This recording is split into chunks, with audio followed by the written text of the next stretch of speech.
ये वही कमल का फूल है जिसका बटन दबाने से 20 साल की सेना वाली नौकरी 4 साल के अग्निवीर में बदल गई। 400 रुपए वाला जो सिलेंडर 1100 रुपए का हो गया। देश का कर्ज 55 लाख करोड़ से बढ़कर 747.2 अरब डॉलर हो गया है। गरीबी की रेखा 40 करोड़ से बढ़कर 80 करोड़ हो गई। गरीबों पर अत्याचार कई गुना बढ़ गए। नोटबंदी से हजारों कंपनियां बंद हो गईं और लाखों युवाओं की नौकरी छीन ली गई।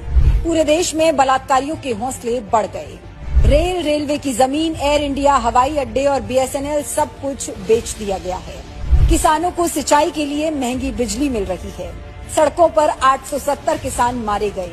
देश की सीमाएं असुरक्षित हो गईं। चीन हमारी जमीन पर कब्जा कर रहा है।